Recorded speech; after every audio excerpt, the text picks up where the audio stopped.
재앙에서 건짐받은 후 행할 일들, 오늘 말씀 제목입니다. 유월절 사건은 곧 십자가 사건이다, 이렇게 제가 말씀을 드리고 규례 하나하나에 담겨진 영적인 의미들 함께 공부했습니다. 유월절이 이스라엘 백성에게 해의 첫 달이 되게 해라. 이건 예수님의 구원 사건을 통하여 새 인생이 시작된 것을 의미합니다.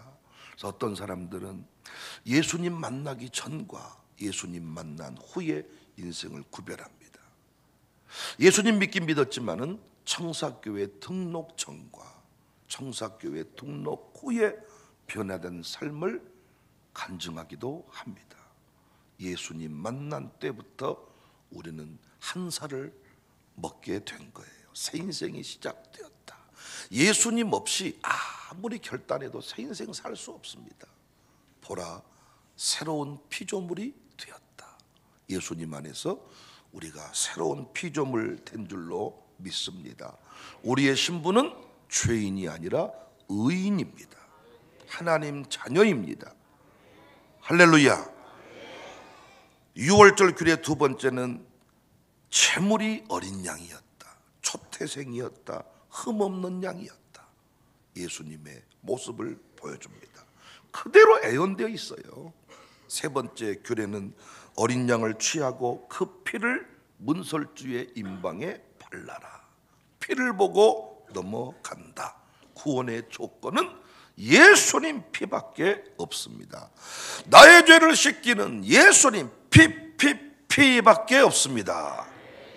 그래서 우리가 보혈의 능력을 노래하는 거예요. 6월절 공부하고 나니까 오늘 아침에도 불렀던 노래 가사들이 다 와닿죠. 와닿는다 그러세요. 눈 뜨고 찬송 불렀으면 다 정말 눈 감고 졸았으면 와닿지 않는 거고, 계시록 공부하고 나면 더 구원, 감격, 재림에 관한 단어들이 팍팍 눈에 들어오듯이. 이제 오늘 함께 살필 내용인데요, 재앙에서 건짐받은 후 광야 생활을 해야 됩니다. 광야로 나아가야 되는데 그 광야 생활을 염두에 두고 주님이 이 말씀하신 내용들입니다. 이 부분들을 뭉뚱거려서 심플 라이프, 광야에서 삶은 기존의 삶과 달라져야 된다, 이렇게 간단하게 해석하기도 하지만은 저는 이 말씀 한 구절 한 구절을 구원받은 자의 삶의 규례로, 재앙에서 건짐받은 후에 이제 우리가 새 출발했다 그랬잖아요. 새 인생이 된 우리가 어떻게 살아야 될지를 구체적으로 보여주는 말씀이다. 첫 번째 행할 일은 구운 양고기를 먹어라. 8절에 그 밤에 그 고기를 불에 구워 먹어라. 불에 양고기를 구워서 먹어라. 불에 구운 양고기, 고난당하신 예수님을 상징합니다. 어린 양을 통해서만 광야로 나아가는 자격 요건을 얻잖아요. 이건 성찬식 때, 유월절 성찬식 때 떡을 내어주며 잔을 내어주며 내 몸과 피다, 말씀했던 내용을 기억하시면 좋겠습니다. 먹어라, 주님의 죽으심을 기억하라는 것입니다. 고난당하신 십자가 사건, 우리 예수님을 기억하며 예수님과 동행하며 살아가야 된다. 좋을 때만이 아닙니다. 어제 제가 광야라는 설교를 했는데 기쁠 때만 찬송 아닙니다. 슬플 때도 주님입니다. 그래서 광야길을 통과하는 동안 내내 재앙에서 어린 양의 피로 건짐받은 사건을 기억하며 살아라. 다 죽었는데 어린 양의 피로 살게 된 인생임을 기억하고 살아라. 여러분 인생 가운데 어려운 일이 생기고 죽고 싶을 때마다 예수님 피로, 예수님 십자가의 고난 사건으로 내가 새 인생이 되었음을 기억하라는 것입니다. 사랑하는 여러분, 기독교인들이 차려야 될 것이 기억이고 기념입니다. 기억하고 기념할 때 오늘의 삶이 달라질 수가 있어요. 원수 갚는 일은 주께 맡기고 은혜를 기억하세요. 고백하세요. 기념하세요. 구운 양고기, 고난 사건, 어린 양의 피를 발라 살게 된 사건을 기억해라. 두 번째, 무교병을 먹어라. 유교병은 누룩이 부풀러서 맛있는 빵이라면 이 무교병은 딱딱한 빵, 맛없는 빵, 누룩 없는 빵. 8절, 그 밤에 그 고기를 불에 구워 무교병과 쓴 나물과 아울러 먹되. 누룩 없는 떡, 이건 광야를 살아가면서 자신의 생각을 내려놓고 말씀의 인도를 온전히 받아라, 이렇게 해석하는 경우도 있고요. 여기 누룩을 죄로 해석하기도 합니다.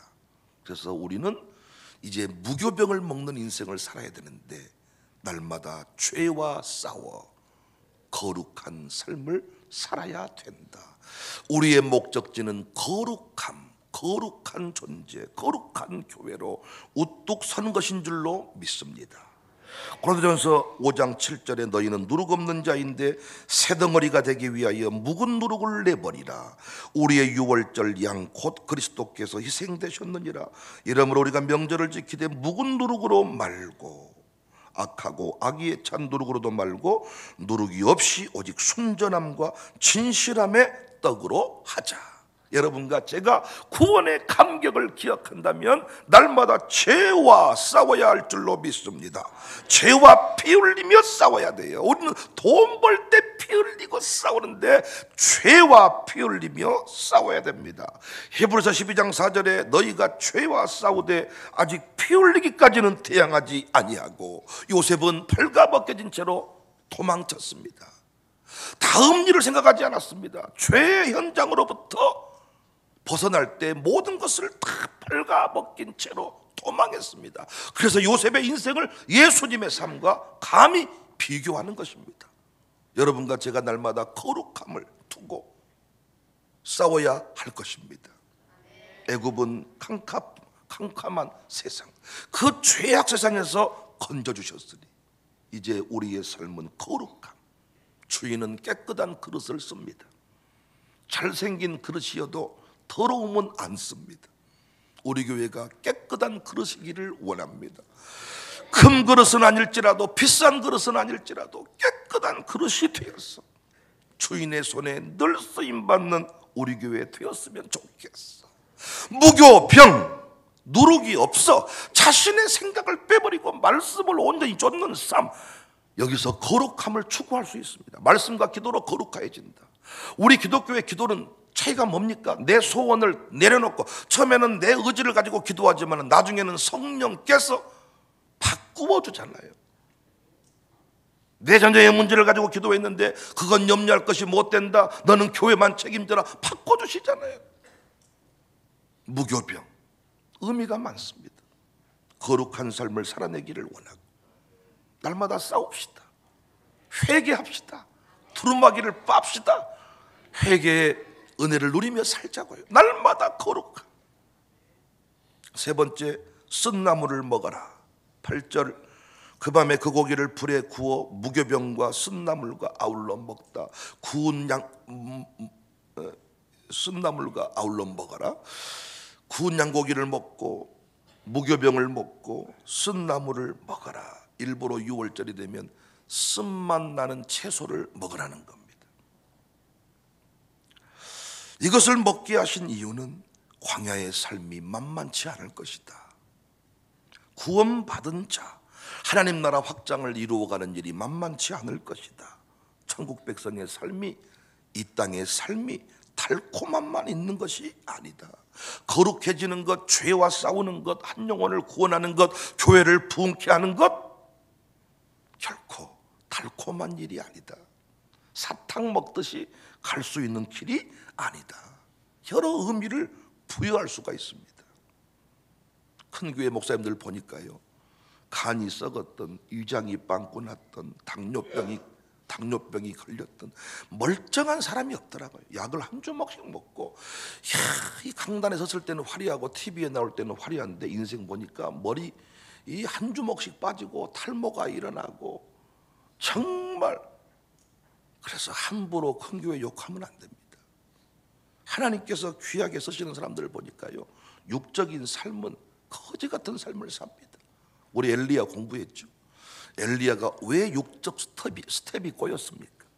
로뎀나무라고 해본들, 우리 나무로 말하면 쌀이나무 같은 그늘 하나 없는 그 나무에 기대가지고 나를 죽여주세요.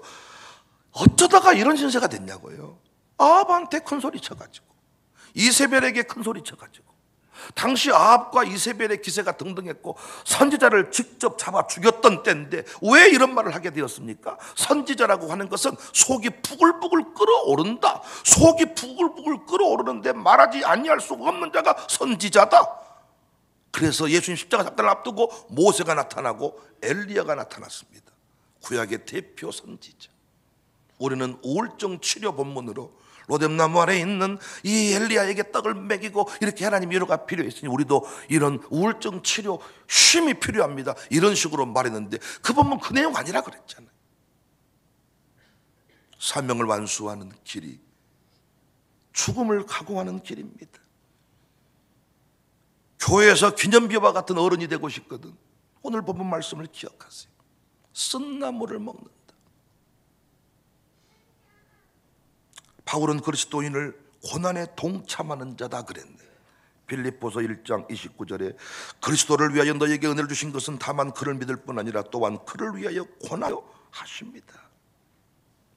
어렸을 때 우리 아이들이 좋아하는 것은 사탕만 좋아합니다. 근데 어른들이 되면서 사탕 안 먹습니다. 정말 엄마 당 떨어져 죽겠네. 당 떨어질 때 하나씩 먹지 날마다 사탕을 먹고 사는 건 아니에요. 저혈당이 오거나 갑자기 이럴 때 사탕 하나를 입에 무는 거지 날마다 사탕 물고 사는 건 아니잖아요. 여러분과 제가 처음에 예수를 믿으면 달콤함, 치유, 위로, 회복, 그 다음에 돈, 형통 이런 얘기하다가 어느 순간 지나면 이제 그것들은 사라집니다. 내게 주어진 고난의 길이 있습니다. 로마서 8장 17절 자녀이면 또한 상속자 곧 하나님의 상속자요 그리스도 함께한 상속자니 우리가 그와 함께 영광을 받기 위하여 고난도 함께 받아야 할 것이니라. 예수님도 자기 십자가를 지고 따르라. 누가복음 9장 23절 아무든지 나를 부인하고 날마다 제 십자가를 지고 나를 따를 것이니라.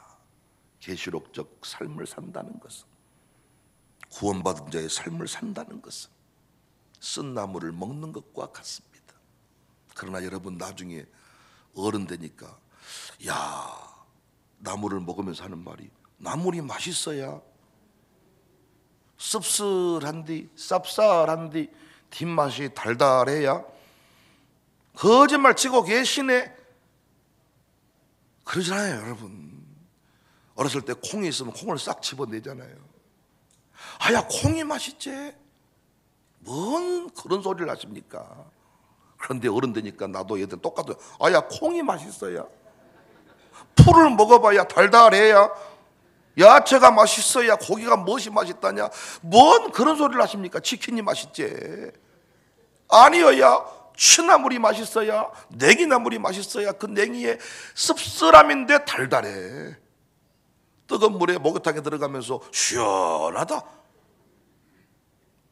어린아들이 들어다가 뜨거워 죽겠는데 세상에 믿을 놈 하나도 없네 이랬다고 유보도 하잖아요. 아버지 믿고 돌았다가 아주 온몸이 데워버릴 뻔했다. 그냥 온몸을 빨갛게 데워버리는데 시원하다. 쓴 나무를 먹는데 나중에는 그것이 참 기쁨이 되었습니다. 달달합니다. 기쁨이 있습니다. 그 고백의 의미를 우리가 좀 알았으면 좋겠어요. 참 재밌는 것은 목사님 내가 올해는 교회 모든 일을 좀 내려놓고 싶습니다. 그럼 내려놓게 한 뒤에 참 기쁘고 행복하고 해야 되는데 그때부터 입이 더 나온다는 게. 그래도 이 일을 할 때는 입이 나오긴 나오지만 덜 나와. 여러분 경험하시지 않습니까? 내려놓고 편하게 살면 교회에서 행복할 것 같은데, 목사님 올해는 내려놓고 은혜만 받으랍니다. 재밌는 건 은혜를 안 받아. 내려놓으면 은혜를 받아야 되는 이유는 뭐냐면 주의 일을 해야 되기 때문에, 이 고난의 십자가를 져야 되기 때문에 내가 은혜 받지 않고는 그것을 감당할 수가 없단 말이에요. 여러분 설교를 하지 않잖아요? 그러면 굳이 큰 은혜가 필요가 없습니다. 제가 아내와 사랑하며 살아야 되는 이유는 설교를 해야 되기 때문이에요. 어떤 분은 어버이 주일이 되면 효도의 설교를 안 한다 그랬잖아요. 왜? 나는 효도를 못 교만한 사람입니다. 효도할 수 있어. 이 고난의 길을 걸어간다는 것이 크와. 여자분들도 예를 들어볼까? 그때 죽을 뻔했대. 남편 머리채 다 뽑아버리고 싶었대. 남편 머리채를 애 낳을 때 너 때문에 내가 이런 고통을 당한다. 그래서 옛날 남자분들이 그래서 애 낳을 때 옆에 안 있다 그러잖아요. 잡혔다 머리통 다 뽑혀버리니까. 그런데 애가 뽕 하고 나왔을 때 이뻐가지고 둘째를 또 임신한다잖아요. 친정엄마는 욕하지. 미쳤다고. 무엇이 그렇게 좋아서 애를 또 임신했다냐고. 왜? 돈 벌고 해야 되는데 평생 애만 낳다 죽겠다. 친정엄마의 심정인 거지. 애 베고 애를 낳을 때는 찢어질 만큼 너무나도 아프고 힘들었는데, 애를 낳고 난 뒤에는 오히려 그 기쁨 때문에 주의 길을 가는 것이 그와 같지 않습니까? 광야에서만 핀 꽃이 있어요. 광야를 지난 사람의 꽃은 향기가 진동해요. 돈으로 산 꽃은 향기가 없어요. 광야에서 핀 꽃, 광야를 해석하려고 하지 말고 우리는 광야를 통과해야 된다. 뭔 말인지 모르면 어제 설교를 들으시기를 바랍니다. 아멘을 안 해 누가. 네 번째 행할 일입니다. 아침까지 남겨두지 마라. 10절 아침까지 남겨두지 말며 아침까지 남은 것으로 곧 불사르라. 광야의 삶을 전제하고 이런저런 이야기를 지금 하고 있습니다. 이것이 구원받은 자의 삶의 원리와 같습니다. 이 땅에 쌓아두지 말라는 거예요. 장막의 삶을 살아야 되잖아요. 움직이는 삶을 살아야 되잖아요. 여러분과 뒤부터 사명을 부여받은 뒤부터 청사교회 만난 뒤부터 결단해야 될 삶이 있는데, 이 땅에서 쌓아두는 인생 이제 청산하자. 광야에서 만나가 내렸습니다. 근데 그 만나는 더 거두고 많이 거두면 냄새가 났습니다. 벌레가 생겼습니다. 출애굽기 16장 19절에 모세가 그들에게 이르기를 아무든지 아침까지 그것을 남겨두지 말라였으나 그들이 모세에게 순종하지 아니하고 아침까지 남겨두지 말라는 규례가 계속 나옵니다. 더러는 아침까지 두었더니 벌레가 생기고 냄새가 난지라 모세가 그들에게 노했습니다. 하나님을 신뢰하지 못하니까 쌓아두는 겁니다. 내일 양식이 내린다는 확신이 없으니까 쌓아두는 겁니다. 염려하는 겁니다. 근심하는 겁니다. 우리의 염려는 오직 먼저 그 나라와 적극적인 절대적인 먼저입니다. 교회에 대한 염려, 성교에 대한 염려, 내 차 바꾸는 염려는 안 해도 교회 차가 문제가 생기면 차 바꿔야 될 텐데 이 염려를 하고 살라는 거예요. 그러면 네 차는 내가 바꿔줄게. 네가 바꿔본들 중고차밖에 더 사겠냐? 내가 줘야 좋은 차 준다. 아멘이시죠? 여러분 소전에서 자식한테 차 줘본들 타다가 남은 차 주지 않겠어요? 그러나 하나님이 줘야 그 아들 사이즈대로 준 줄로 믿습니다. 여러분이 아들한테 하는 말이 아버지가 돈이 없으니까 적당히 살아야, 그냥 적당히 해야. 그런데 하나님은 그 아들의 믿음대로, 감사한 것은 여러분보다 여러분 자식 믿음이 훨씬 더 커졌습니다. 그래서 우리 교회가 소망이 있는 겁니다. 아버지만 또 못한 자식이 많은데 우리 교회는 아버지를 능가해서, 아버지를 무시하는 게 아니단 말이에요. 아버지로부터 배운 것인데 아버지를 능가해서 고백이 달라졌습니다. 하나님께 자식을 맡기세요. 그 말이 뭡니까? 자식을 위해 쌓아두지 말고 하나님께 온전히 내어드리면서 자식을 주께 의탁하라는 겁니다. 뭐 맡길 것도 없는 애들이 아멘하고 어른들은 아멘도 안 하고. 저들이 하면은 뭔 소용이 있답니까 지금.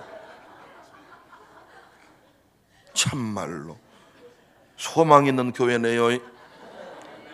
야고보서 5장 2절에 너희 재물은 썩었고 너희 옷은 젖먹었으며 너희 금과 은은 녹이 슬었으니 이 녹이 너희에게 증거가 되며 불같이 너희 살을 먹으리라. 너희가 말세에 재물을 쌓았도다. 진짜 얼마 전에도 어떤 교회 목사님 만났는데 그 목사님이 간증하더라니까요. 목사님, 교회가 부동산이 많아지는 것, 돈이 많아지는 것 결코 좋은 일이 아닙니다. 우리 교회도 처음에는 화목했대. 그러나 땅값이 오르고 돈이 많이 생기면서부터 불화하기 시작한대. 틀림없는 이야기야. 가난할 때 부부는 행복해. 돈이 생기면서부터 그때부터 문제가 생기기 시작했어. 쌓아두지 마라. 저는 저축을 부정하는 게 아닙니다. 저축을 하세요. 땅도 사세요. 건물도 사세요. 그러나 주님이 필요할 때 내놓지 않는 건물은 이미 당신은 그 건물이 우상입니다. 나중에는요, 교회에 대한 염려 대신에 그 건물 염려하다가 주님 앞에 갈 것입니다. 바울은 천재와 같이 부어지는 인생을 살았다. 행복한 인생입니다. 기회 있을 때 올인하는 인생, 다 부어버린 인생, 저녁에 잠 못 자는 인생. 어떤 인생이라 그랬어요? 낮에 한숨 때린 인생입니다. 낮에 한숨 때린 인생은 밤에 잠이 안 옵니다. 시차 적응의 원리가 뭡니까? 끝까지 버티는 거예요. 돌아올 때는 비행기 안에서 절대 잠 안 자고 끝까지 버텨서 완전히 체력이 고갈되게 만들면 시차와 상관없이 침대에 누우면 바로 꼬라 떨어집니다. 미국 여행 해보면요, 오후쯤 되면 전부 다 고개가 의자에서 전부 다, 한국에 잠자는 시간 전부 다, 이걸 반복하면 적응이 일주일 동안 내내 가버려요. 그러나 끝까지 버티고 고갈의 자리까지 가는 인생은 금세 시차 적응이 됩니다. 어디 가든지 간에 올인하자. 청사교회에 오셔서 이제 평생 살기로 했으면 올인하십시오. 전부를 내어드리고 이곳이 내 인생의 마지막 종착지점이라고 믿으면 행복할 겁니다. 그런데 아예 적당히 해야, 언제 적당히 봐가지고 안 되면 떠나야지 계속 여기 살겠냐, 이런 마음 가지면 절대 행복 없습니다. 쌓아두지 말자. 아침까지 두지 말자. 마지막 행할 일은 급히 먹어라. 11절 너희는 그것을 이렇게 먹을지니 허리에 띠를 띠고 발에 신을 신고 손에 지팡이를 잡고 이 지우기처럼 급히 먹어라. 이해구 장로님도 바로 빨리 먹는데 역시 이것도 아버지를 능가해. 아들이 더 빨리 먹어버려. 급히 먹어라. 이것은 새 삶을 시작하는 백성에게 요구되는 아주 중요한 삶의 태도입니다. 광야의 삶을 전제로 한다니까. 구원받은 자의 삶, 그때부터 이 땅의 삶은 이제 영원한 삶이 아니라 정해진 유한한 삶입니다.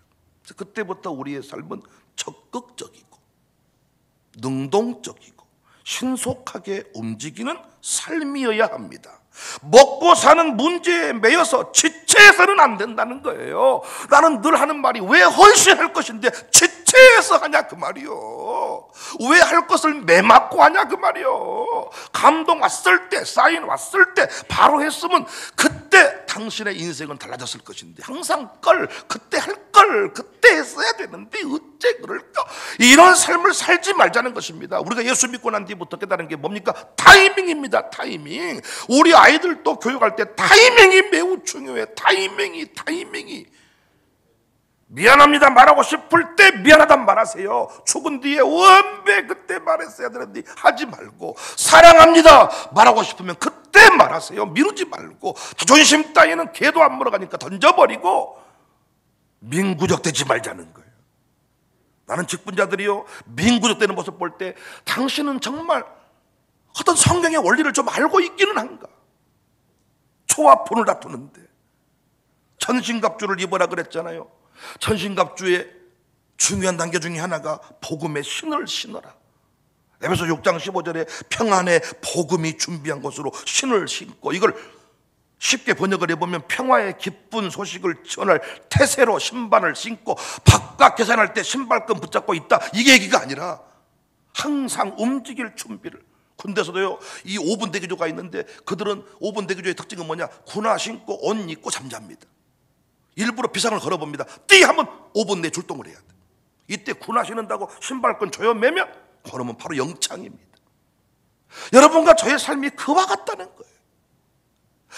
엊그저께도 그 신천지 앞에서 목회했던 목사님 오셔서 그런 말씀을 하는 겁니다. 신천지와 맞짱 떠 있는 이 교회는 어떤 문제가 생기면 즉각 대처를 해야 된다는 겁니다. 최전방이라고 표현을 하시더라고요. 그런데 이 기독교의 특징은 뭐냐면 당회를 열어야 출동이 가능해. 저기 지금 침투를 신천지가 교회에 좀 왔는데, 장로님 지금 당이 신천지가 돌아왔는데 권사님들을 보내야 될 건데 할까요 말까요? 장로님이 갑자기 어디서 건축일 하시다가 뭐요? 신천지 뭐 권사님 보내면 안 되죠. 출동 못 시킨다는 거예요. 그래서 그런 측면에서 교회가 좀 체질이 바꿔져야 된다, 그런 얘기를 하더라고요. 장로님들과 의논이 나쁘다는 게 아니라 민구적되고 타이밍을 지연시키는 이런 통로가 돼서는 안 된다는 겁니다. 우리 교회가 감사하게 느려 터진 교회가 아니라 신속한 교회인 것에 대해서 감사하고 있습니다. 우리 항상 깨어 정신을 차립시다. 감독의 사인을 기다리는 선수와 같이 삽시다. 큐하면 달려가는 그런 교회가 돼야 돼요. 열심히 일하기를 원하십니다. 한 달란트 땅에 묻어놓은 사람처럼 사는 거 주님이 기뻐하지 않습니다. 게으른 인생 있는 것도 빼앗깁니다. 주님은 종말의 때에 옷가지로 가지 말라 그랬습니다. 마태복음 24장 17절 18절 지붕 위에 있는 자는 집안에 있는 물건을 가지로. 우리가 항상 여행 가보면 항상 가이드가 뭐 챙기세요, 놓지 마세요. 그런데 항상 어디 중간쯤 보다 보면 엄매 핸드폰 놔두고 가버렸네, 엄매 가방 놔두고 가버렸네. 차가 돌아가다 보면 하루 스케줄이 깨져버리는 거예요. 진짜 미워요. 그런데 그분이 차 타면서 미안합니다 하고 아이스크림이라도 사면 금방 다 회복이 되지만 미안하단 말 한마디도 안 하고 앞에서 뭐 사탕이나 쪽쪽 빨아먹었었고 미워 죽겠습니다. 저도 이제 점점 세월이 흘러가면서 핸드폰을 모가지에 메고 다니는 게 제일 편하겠더라고요. 그래서 왜 어른들이 모가지에 메고 다니시는지 제일 편해. 이것이 주머니에 빠져버리고 돌고 있으면서 핸드폰 어디 가버렸냐. 그래서 부끄러워하지 말고 때가 되면 모가지에 맵시다. 다 여행 가서 한나절을 반나절을 날려버리게 하지 말고 맨 것이 제일 좋아. 가방도 메고 들고 있으면서 찾고 있으니까.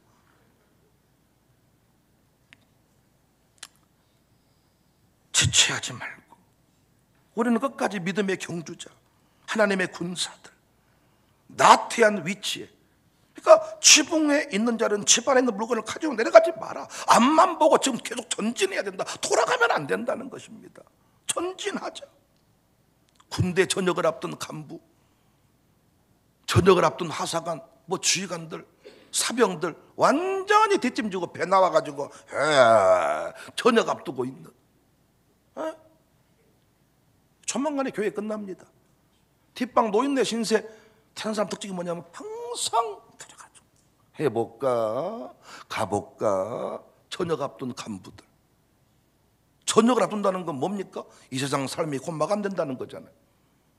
그러나 이등병처럼 열심히 팔팔하게 탄다는 것은 주님 앞에 아직도 기회가 많이 있다는 거죠. 난 우리 교회가 끝까지 이등병 같은 교회이기를 원합니다. 정말 신속하게. 6월절 규례를 통하여 우리는 다시 한번 구원의 깊은 은혜들을 함께 나누었네요. 얼마나 도전이 되셨는지 모르겠습니다. 우리는 보통 사람이 아닙니다. 천에 하나 만에 하나 구별하여 하나님 자녀가 되셨습니다. 어린 양의 피로만 구원을 받습니다. 구원받은 자답게 우리 교회가 살아내고 사명 완수하는 교회가 됩시다. 저도 더 멋진 목사가 될 테니 여러분도 더 멋진 성도들이 되십시오. 우리 교회 진짜 하나님이 기뻐하시는 교회가 됩시다.